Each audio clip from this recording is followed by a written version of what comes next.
Hello, today I will be showing you how to make cord, thin rope, using a tool called a cord maker.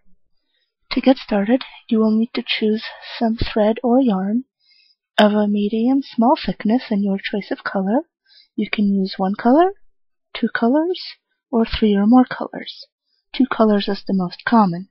Today I will be using red and yellow. This is the actual cord maker tool. It is a circle with a hole in the middle and 16 evenly spaced slits around the outside. This one is made out of cardboard, but they can also be made out of hard plastic or thin wood, which makes them a lot more durable. For this project, you will also need a pair of scissors to cut the thread as needed. Another thing you will need are various objects to contain and weight down the individual threads as they are being wound into cord. Many people use pill bottles for this. However, when there is a lack of pill bottles, I have also used small boxes with tightly closing flaps and alligator-type hair clips. The last thing you will need is a weight, which will be attached to the end of the cord in order to keep it straight as it is being made. I usually use a pill bottle with something heavy inside, such as a piece of metal or a rock. Now that you have all of your materials, you will need to cut 8 pieces of string of the same length.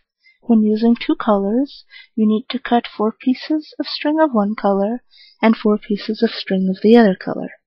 An easy way to make sure that all of the strings are the same length without using a ruler is to cut the first string to the desired length and then use it as a guide for cutting the other strings. Now that you have measured and cut all of your strings, you will need to tie them together with a slip knot. Leave about 1 or 2 inches at the end to dangle free. Now that you've made the slip knot, put it through the hole in the center of the cord maker and just let it dangle freely out the bottom. Now take the weight that you prepared earlier and attach it to the end of the cord that has the slip knot. Now it's time to weigh down the individual strings. Take a string and wad it up into a ball. Put it inside of a pill bottle, leaving 2 to 3 inches of string between the pill bottle and the cord maker. Tightly close the lid, which will keep the string in place.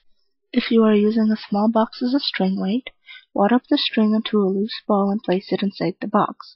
Then close the flaps as tightly as they will close.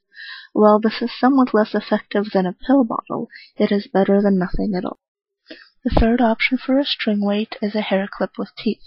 Hold the hair clip open and wrap the string around 1/2 of it. Once you have only a few inches left between the hair clip and the cord maker, weave a little bit of the string in and out between the teeth. This will keep it in place when the hair clip is closed. Now that you have attached the weights, it is time to set up the strings on the cord maker. Take 2 strings of one color and place them next to each other into neighboring slots on one side of the circle. Take the other 2 strings of the same color and place them directly across the circle from the first pair. Now do the same with the other color. If done correctly, the colors will alternate and divide the circle into 4 equal parts. If you have done everything correctly, the cord maker should look something like this, with the main cord weight dangling from the middle, the 8 string weights dangling around the outside, and the strings of the 2 different colors facing each other across the circle and dividing it into 4 equal parts. To start making the cord, take a string and move it to the right side of the pair of strings directly across from it. This will create 3 strings on the top and 1 string on the bottom. Now take the left string of the 3 strings that were on the top and move it to the left side of the string that was on the bottom.